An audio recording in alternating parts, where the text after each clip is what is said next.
Hi my beautiful queens, my name is Sarah and today I'm going to be talking about how you can grow and maintain long and beautiful hair. So I did want to start off by saying that this is absolutely not the result of having good hair genes. I did not get lucky in the hair department. This is literally just years of work and dedication. My hair is very healthy now, but growing up it wasn't. I had split ends even as a child just because my hair is so fine. I don't have a lot of hair either because my hair is thin and it's fine. It tangles very easily.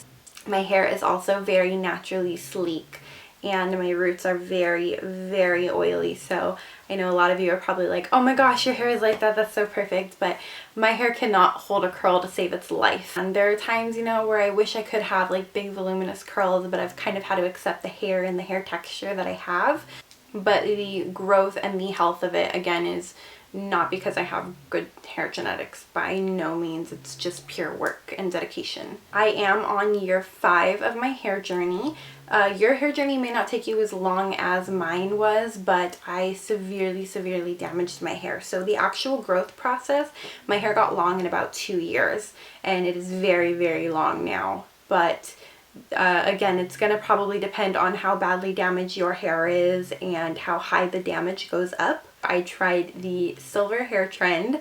At first my hair was this horrible shade of orange because, as you can tell, my hair is quite dark. My hair journey began in 2015 when I severely damaged my hair. And I'm not talking about like split ends or I had like a bad ombre. No, like we fried my hair until it was cotton candy status. And I had breakage like from my roots.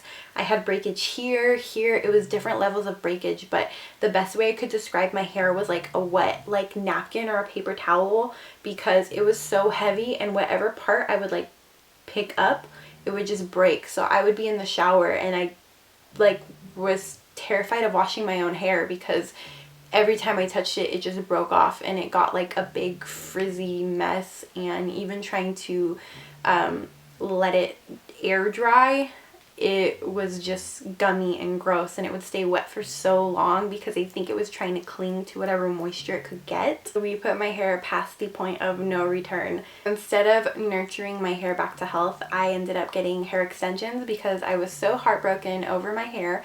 I got tape-in extensions and we ended up coloring my hair a very vibrant purple, which worked for me for some time until the hair extensions grew out and I realized how expensive it is to maintain hair extensions and that the integrity of my hair was just getting worse than what it already was. But you know, there was a point where I had to have a conversation with myself where I was like, okay, you're just doing way more damage to your hair. You're doing absolutely nothing to help it.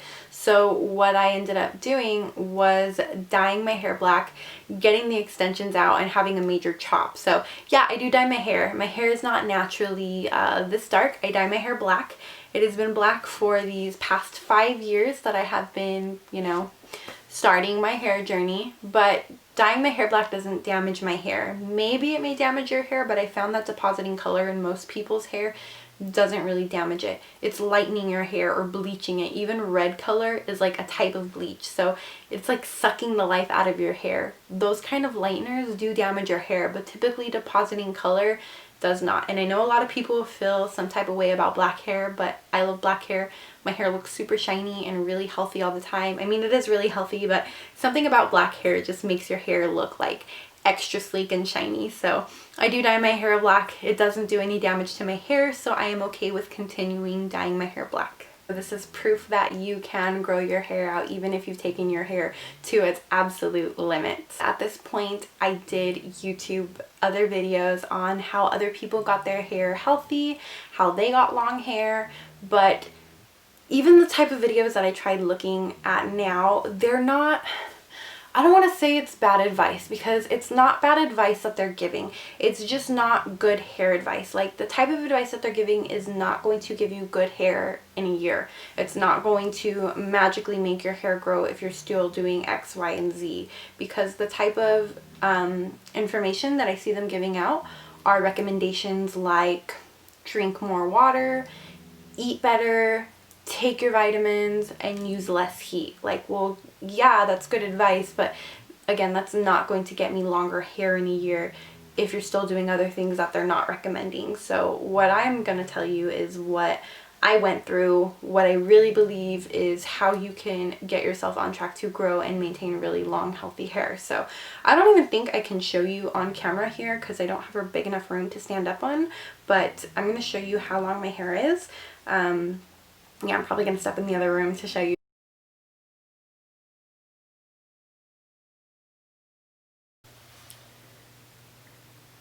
Guys, so I realized I did like a horrible job at trying to record the length of my hair. The only shot that like I had from that day was me sitting on the floor adjusting my hair trying to take the thumbnail photos, but this is my hair length. It's been a few days. I think I recorded that video on Sunday. Today's Thursday. So this is the length of my hair. As you can see, it is like too long. I'm probably going to cut a little bit after this video. Not much, maybe like this, just because my hair is starting to grow into like that V in the back of my head, and I just want it to be very blunt. So we're probably going to do a little bit of a trim. And yeah, I just wanted to come on here, show you the length. It's not as silky as like the first day. It kind of looks, I don't know, it just looks like strange to me after a few days. It's not as hydrated and silky smooth anymore, but I'll show you what it looks like right now when I stand up. So this is it. It comes down to here, you know, just very, very long. And yeah, that's it. Just wanted to show you the length. Wanted to record it before we do a little trim. But in order for you to get to this step, you're going to have a serious conversation with yourself about where you want to take your hair. And this is going to bring me to my first piece of advice. My first piece of advice is that you're going to have a major chop. Like, trust me, I know that it really sucks to cut your hair, but that's honestly going to be your first step into growing long hair, is you have to have that major cut and get rid of that damage to give your hair the opportunity to grow. Once you cut your hair and you get rid of all the damage, the next step is you're going to have to leave your hair the f alone. Stop touching it. Stop bleaching it. Stop putting these relaxers in your hair. You're going to have to just leave your hair alone. You have to wear it natural, but I promise you that there's YouTube videos on how to wear your natural hair texture and using different products and using things like a diffuser, or maybe brushing your hair while it's wet and letting it air dry. There's other steps that you can take, but you have to wear your hair natural and leave it alone. If you don't, it's going to go back to the old ways of what you did to create the damage, and then you're back at square one where you're going to have to cut it all off. So you have to leave it alone, wear it natural, stop touching it. My next piece of advice is investing in good hair care. So this is just something weird that I do that I'm going to throw out there. I rotate my shampoos and my conditioners, and I'll never use the same bottle more than one time in a row. So if I use like a Pureology shampoo and conditioner, I'm not going to use the same Pureology shampoo and conditioner once what I'm using runs out. I'll probably jump to like Kerastase, or another brand, you know. So I do that personally because I have a weird fear that like my hair is going to get used to it and it's not going to absorb the nutrients, or it's not going to work as well on me. So for me personally, that's what I do. What works for me may not work for you. I know that what I'm about to say is like not common knowledge, but a lot of the cheap shampoo and conditioners are filled with a lot of silicones and additives. That's why they are so cheap, and they're not really good for our hair. It's going to cause a lot of unnecessary buildup, and it could cause a lot of damage. So invest in good products. Do your research, look at reviews, see if you can get samples, try things out, and invest in the products that work good for you. I do not use a ton of products just because my hair is already naturally heavy, so I don't need things to weigh them down, and I feel like less is more in my situation. So I only use shampoo, conditioner, like a hair serum when I get out of the shower, and then a hair oil. Oh, and heat protectant spray. It's very important to get heat protectant spray, but those are the main hair things that I like to use. But investing in good products is what's going to help maintain your hair's overall health.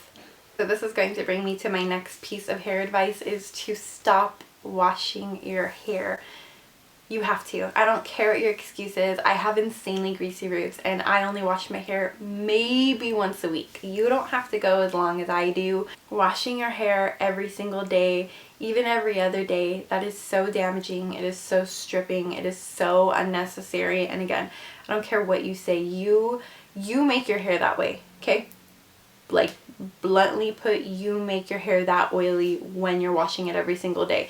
My hair is at the point now where like 3 or 4 days is good, and then after that I would need dry shampoo. But to be honest, I wear my hair in a bun like 80% of my life. Buns, braids, and hats for the rest of the week. So the first few days, you know, you can wear it natural, however you normally wear it, and then maybe day 2, 3, or 4, you can put some dry shampoo in it, or do what I do and throw it in a bun, wear a hat, put it in a braid. We are in quarantine right now. This is the perfect opportunity for you to figure out how to deal with your hair. Again, a really weird thing that I do when my hair does get really greasy and I am about to wash it is I'll give myself like a really like good head massage. I don't give myself a head massage, you know, all the time, but only when it's like really greasy. I'll kind of use that grease to my advantage, and I'll give myself a good stimulating hair massage. You know, we don't get a lot of circulation in your scalp, so sometimes doing that really helps stimulate it and can help with hair growth. So that's something that I've been doing it, but again, I don't do it too often because I don't want my scalp to get used to it and not produce hair when I do give myself the scalp massage. Other pieces of advice that I forgot to mention is a good hairbrush. I use a wet brush. I don't like to brush my hair when it's wet. I already told you my hair gets very tingly because it's so fine. So I'm sure you know your hair is at the weakest when it's wet. So just leave it alone when it's wet. Let it air dry. If you do have to brush it, maybe use a wide tooth comb or again a wet brush like I use. I am so pro wet brush. It's done really great for my hair, and I've had positive results using it. So I'll continue to use it. Another thing I want to say is like stop doing this to your hair, like when you're washing it, when you're drying it, when you're putting product in it. Be gentle with your hair. When you're putting product in it, you want to like lightly massage it and be gentle. You don't want to be all rough and brush it all crazy and get in there, or, like scratch at your scalp because you're trying to like lather up your shampoo. Just be gentle with your hair. If you're good to your hair, it's going to be good to you. So let's have an overview of everything that I told you today. So what are we going to do? We're going to have a major chop. We're going to get rid of the damage. And then after we do our major chop, we are going to leave our hair alone so it has time to just do its thing and repair itself from the inside out. But let's have an overview of everything that I just told you. So we are going to have a major chop. We're going to get rid of all that damage, and we're going to keep cutting it until we get rid of all the damage and we have nice, healthy hair. From there, we are going to leave our hair alone, stop touching it, stop bleaching it, stop putting your heat in it, stop relaxing it and throwing all those chemicals in it. We're going to leave our hair alone.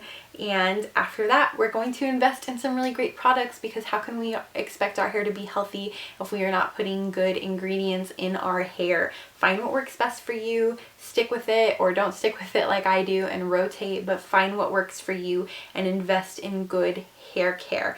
And we are going to stop washing our hair. Not only is it going to kind of save you money because you're not going to be using so much products, but it's going to save your hair. It's going to allow it to grow. It's going to hydrate itself from the oils. It's gross, but we're going to use some dry shampoo. We are going to use hats and braids and buns to disguise the oil in our hair. Since we are in quarantine right now, we can do all of this and experiment with what's going to work for us. And we are going to just be gentle and have patience. Hey everyone, I'm back because I was editing this video and I was like, wow, you were like the worst explainer.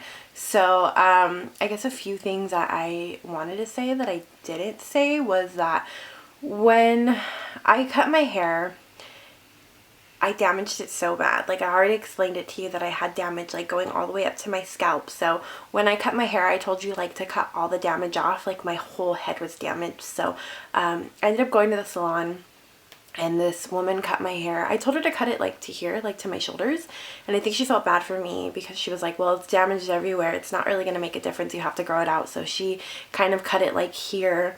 And at the end, I'm going to insert all the photos that I have of my hair, but she ended up cutting it up to here, and I had to wait for it to like grow out. And I think that was honestly like the longest process of my hair growing out, because again, it was so severely damaged. So I got 2 rounds of tape-in extensions, which took about a year for my hair to like grow down, probably just to here, like about mid-ear. That was the first 6 months, and then the second 6 months was here. So it took about a year for the whole damage to go out of my head from my roots to like my shoulder tops.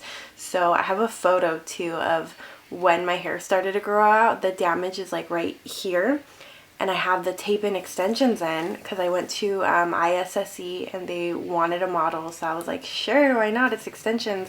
So you can see like my hair looks like plastic. So I just wanted to say, if your whole head is damaged like mine, you don't have to shave your head. Just like take it slow, because I know it's like, it's really heartbreaking for somebody who has hair to just suddenly have to cut it off. Like, I know it's an emotional aspect of it too, so take it slow. Also, I wanted to say, I don't know if this is common knowledge, but L'Oreal owns Kerastase. And if you don't know what Kerastase is, it's a very expensive hair care line, and they work really, really well. So I really love them, and it is part of my rotation.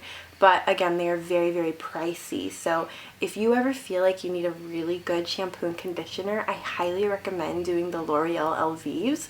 The ingredients on the back are very similar. Now, they're not the same. I know Kerastase is way more potent and it has a higher percentage of the good ingredients versus the L'Oreal, where it's probably more water than it is good ingredients, but it works very well. So if you are ever in a financial bind and you want good shampoo and hair conditioner, I highly recommend going with the L'Oreal Elvive. I think something else I forgot to mention were like daily upkeeps with my hair. Not just daily, but just, you know, you like your everyday life thing. In the shower, and I was like, oh my gosh, I didn't even explain like how when you wash your hair, you should never put shampoo, like ever. Don't ever put shampoo here. When you wash your scalp, the residue from the shampoo is enough to clean your hair. So never wash your ends. You should only put shampoo on your scalp, and you should only put conditioner on the ponytail half of your hair. A conditioner should never go up here. Shampoo should never go down here. Also, if you are going to blow dry your hair, you don't have to have it on the highest and most powerful setting. You can put it on a cooler setting and a lower air setting. Yeah, it's going to take a little bit longer, but the integrity of your hair is going to be a lot healthier. Also, I do use hair masks. I don't have like a specific hair mask that I use. I just like to try one because I guess I haven't found like my holy grail mask. I'll do it like once a month because I don't really wash my hair that often. So I'll do that in the shower every now and then. I just get one from like Sally's, like a keratin treatment one, because again, I don't have a favorite one yet that I've just like fallen in love with. When you're washing your hair, don't use hot water because that's also heat that's being applied to your hair, and that's not good for it either because you can cause split ends from the dryness because of the heat. So when you're washing your hair specifically, like I like to put the water down.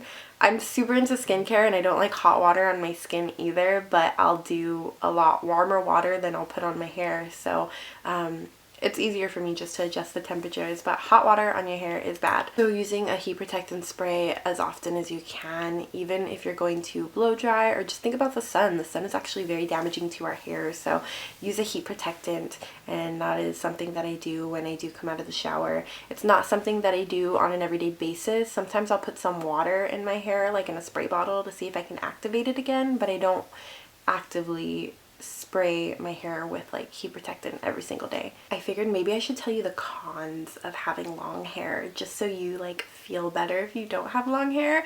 It's really annoying. Like, I think everyone thinks I'm living like my best Pantene commercial life, but it's really annoying to have long hair. Not only is it really hot, but it gets caught on everything that you can imagine and more. My hair's got caught in door handles. My hair gets caught in my car door for whatever reason. Like, if I sit down and go pee, and no, this has never happened, but it's always a fear of mine because my hair is long enough. Like, I have to hold my hair because I'm scared that it's going to like fall in the toilet. How horrible would that? I don't even know how I would handle that situation. My significant other, like, if my hair's not in a bun when I sleep, because if it's in a braid, he'll still do it, but he'll roll on my hair, and if I try to roll, like, I'm stuck. I'm pinned down to the bed. Someone will sit next to me, maybe they'll like lean their elbow down and it'll get on my hair, and all it does is like yank my head down, and it's like, oh my gosh. So it can be very annoying. Hair is everywhere. Like, my hair is everywhere, and everyone loves to let me know when they find my hair. So I thought I would just throw those out there for anyone feeling bad if your hair isn't as long as it is. Everything that I've told you, it's not hard. It's actually really basic, simple information. I think the biggest and most important step in all of this is having that major chop and getting rid of all that damage, because I know I've spoken to so many people and they're like, my hair has not grown in 2 years, like it won't get past this point. Like, yes, because it's so damaged and you're not giving it an opportunity to get past that point. Like, would you rather go 3 more years with your hair being the same length, or would you rather go 1 year of having shorter hair and next year, you know, it's going to be at that same length or longer than it was when or before you cut it? There's no magical supplement, there's no serum, there's no hair care line that's going to make your hair grow. It's just basic information and leaving your hair alone. Sorry guys, I'm not a YouTuber. I feel like this video's all over the place. I feel really awkward when I do these videos. They're still kind of foreign to me, you know? So I apologize if this video is like all over the place, because again, I don't really know what I'm doing, but I'm trying, you know? I like to do these. They're fun for me. And I think I've said all that I've had to say. So with that being said, until next time, I just want to wish you well on your hair journey. Good luck. It's a work in progress, but you will learn on the way. And until next time.